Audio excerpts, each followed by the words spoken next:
ഇപ്പോൾ ഇന്ത്യയിലുള്ള ഹിന്ദുക്കളെല്ലാം തന്നെ ഒന്ന് ഷോക്കായി നിൽക്കുകയാണ്. കാരണം എന്താണെന്ന് വെച്ചാൽ അതായത് ഹിന്ദുക്കളുടെ എല്ലാം പുണ്യസ്ഥലമായി കരുതപ്പെടുന്ന തിരുപ്പതി എന്ന് പറയുന്ന ഈ ഒരു ക്ഷേത്രത്തിൽ അതായത് പുണ്യപ്രസാദമായി കരുതപ്പെടുന്നതാണ് അവിടുത്തെ ലഡു. അതായത് തിരുപ്പതി ലഡു ഇന്ത്യ മൊത്തം ഫേമസ് ആണ്.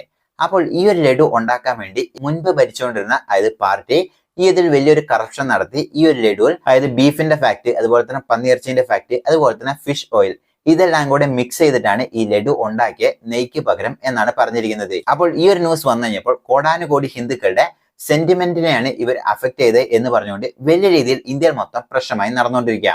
അപ്പോൾ എന്താണ് സംഭവിച്ചത് എന്ന് നമുക്ക് നോക്കാം. അപ്പോൾ ആദ്യം തന്നെ ഈ തിരുപ്പതി എന്ന് പറയുന്ന ഈ ഒരു ക്ഷേത്രം, അതായത് ശ്രീ വെങ്കടേശ്വര എന്ന് പറയുന്ന ഈ ഒരു ക്ഷേത്രത്തോട് ഒരു ദിവസം തന്നെ ആയിരക്കണക്കിന് ഭക്തര് വന്നു പോകുന്ന ഒരു ക്ഷേത്രമാണ് തിരുപ്പതിയിലുള്ള ഈ ക്ഷേത്രം. അപ്പോൾ ഇവിടുത്തെ ഏറ്റവും വലിയൊരു ഫേമസും അതുപോലെ തന്നെ ആൾക്കാരെല്ലാം തന്നെ തിരുപ്പതി പോയി കഴിഞ്ഞാൽ തിരുപ്പതി ലഡു എന്ന് പറഞ്ഞാൽ ഇന്ത്യ മൊത്തം ഫേമസ് ആണ്. അപ്പോൾ അങ്ങനെയുള്ള ലഡു അവിടുത്തെ ഒരു പ്രസാദമാണ്. അപ്പോൾ ഈ ഒരു പ്രസാദം വാങ്ങാനും അതുപോലെ തന്നെ ഈ ഒരു ക്ഷേത്രത്തിലോട്ട് ആൾക്കാരെല്ലാം തന്നെ കിലോമീറ്റർ കണക്കിന് നടന്നു വന്ന് അതൊരു നേർച്ച പോലെ നടന്നു വന്ന് ഇവിടെ പ്രാർത്ഥിച്ചതിന് ശേഷം തൊഴുതതിന് ശേഷം ഇവര് ഈ ലഡു വാങ്ങി തിരിച്ച് വീട്ടിലോട്ട് മടങ്ങാറാണ് പതിവ്. ഈ ലഡു മാത്രമല്ല ഇവിടെ 2-3 ഐറ്റംസ് ഉണ്ട്, ബൂന്തി അങ്ങനെയുള്ള ഇമ്പോർട്ടന്റ് ഐറ്റംസ്. അതിൽ ഏറ്റവും ഫേമസ് ആയിട്ടുള്ള ഈ തിരുപ്പതി ലഡു തന്നെയാണ്. അപ്പോൾ ഈ ഒരു ലഡുവിന്റെ ഈ ഒരു ആചാരം തന്നെ ചുരുങ്ങിയത് 500 വർഷം പഴക്കമുണ്ട് എന്നാണ് വിശ്വസിക്കപ്പെടുന്നത്. അതായത് 500 വർഷം തൊട്ട്, അതായത് പലരും പറയുന്നത് അതായത് 1000 വർഷങ്ങൾക്കോളം പഴക്കമുണ്ട് ഈ ലഡുവിന്റെ ഈ ഒരു സംസ്കാരം.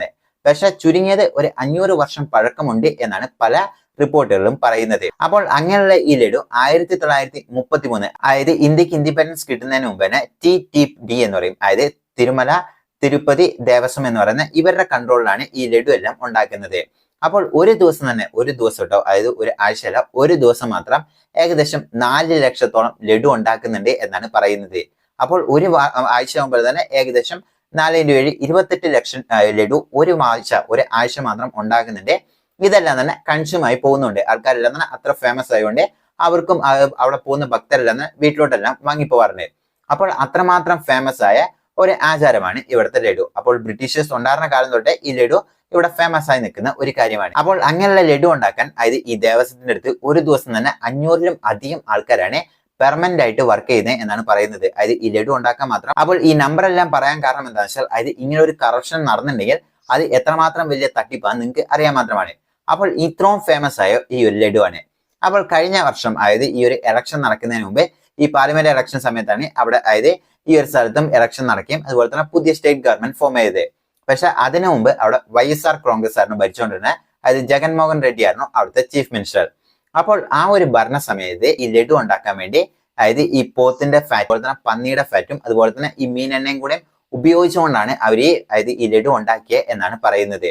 അപ്പോൾ ഒബിയസ്ലി ഇങ്ങനെ ഒരു ന്യൂസ് വന്നു കഴിഞ്ഞപ്പോൾ എല്ലാ ഹിന്ദുക്കളും ഷോക്കായി. കാരണം എന്താണെന്ന് വെച്ചാൽ അതായത് ഈ മാംസപദാർത്ഥമെല്ലാം തന്നെ അതായത് ഈ ക്ഷേത്രത്തിലോട്ടൊന്നും തന്നെ അടുപ്പിക്കാറില്ല. അത് ഏത് ക്ഷേത്രമാണെങ്കിലും അങ്ങനെ തന്നെയാണ്. അപ്പോൾ അങ്ങനെയുള്ള സാഹചര്യത്തിലാണ് ഇങ്ങനെ ഒരു ന്യൂസ് വരുന്നത്.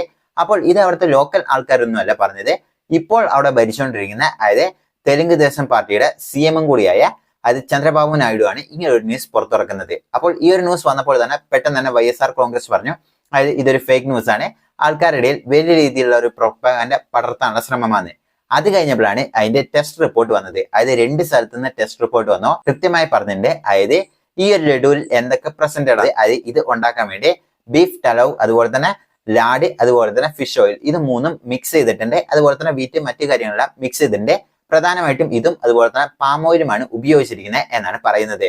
അപ്പോൾ നമ്മൾ നോക്കുകയാണെങ്കിൽ അതായത് ഈ 3 കാര്യങ്ങൾ, അതായത് ഒന്ന് ബീഫിന്റെ അതായത് ഫാറ്റ് ആണെങ്കിലും അതുപോലെ തന്നെ പന്നിയുടെ ഫാറ്റ് ആണെങ്കിലും അതുപോലെ തന്നെ ഫിഷ് ഓയിലും ആണെങ്കിലും അതായത് ഈ നെയ്യിനെക്കാട്ടിലും വില കൂടിയ സാധനമാണ്. പിന്നെ എന്തുകൊണ്ടാണ് ഇവർ ചെലവാക്കിയത് എന്ന് വെച്ച് കഴിഞ്ഞാൽ അതായത് ഇപ്പോൾ ഒരു ലഡു ഉണ്ടാക്കാൻ വേണ്ടി പ്രധാനമായിട്ടും നെയ്യാണ് അവിടെ ഉപയോഗിച്ചുകൊണ്ടിരുന്നത്. അപ്പോൾ ഈ നെയ്ക്ക് പകരം ഇവർ പാം ഓയിലാണ് ഉപയോഗിക്കാൻ തുടങ്ങിയത്. അപ്പോൾ ഈ പാം ഓയിൽ ഉപയോഗിക്കുമ്പോൾ നെയ്യിനെക്കാട്ടിലും വളരെ ചുരുങ്ങിയ എമൗണ്ട് മാത്രം പാം ഓയിലിന് സ്പെൻഡ് ചെയ്താൽ മതി. പക്ഷേ ഇതിൽ പ്രശ്നം എന്താണെന്ന് വെച്ചാൽ അതായത് ഈ പാം ഓയിൽ ഉപയോഗിക്കുകയാണെങ്കിൽ ഇവിടെ നെയ്യല്ല ഉപയോഗിച്ച പാം ഓയിലാണ് ഉപയോഗിച്ചത് എന്ന് ആൾക്കാർക്ക് കഴിക്കുമ്പോൾ തന്നെ ടേസ്റ്റിലൂടെ അറിയും.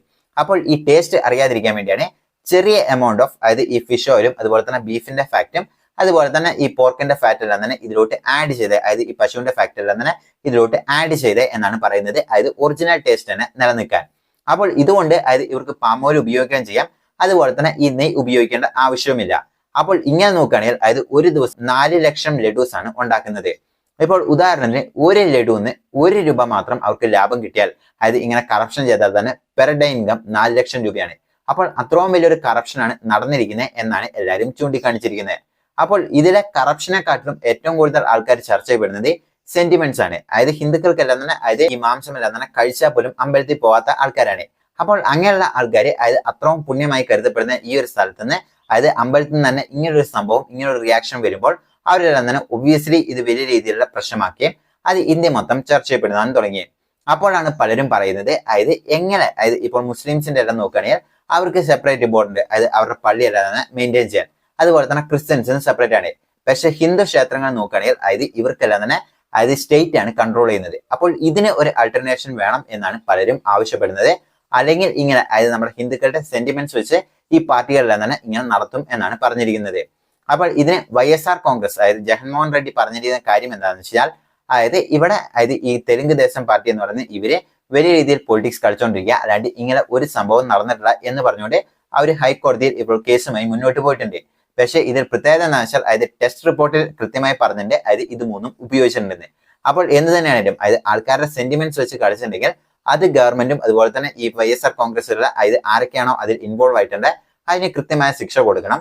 അതുപോലെ തന്നെ നേരത്തെ പറഞ്ഞ പോലെ തന്നെ അത് സെപ്പറേറ്റ് ബോർഡ് അതായത് ഗവൺമെന്റ് ഇതിലൊന്നും തന്നെ തലയിടാതെ ഒരു സെപ്പറേറ്റ് ബോർഡ് ഉണ്ടാക്കണം എന്നാണ് പലരുടെയും ആവശ്യം. അപ്പോൾ നിങ്ങൾ എന്താണ് ഇതിൽ വിചാരിക്കുന്നത്? കമന്റ് ബോക്സിൽ മെൻഷൻ ചെയ്യുക. See you next video.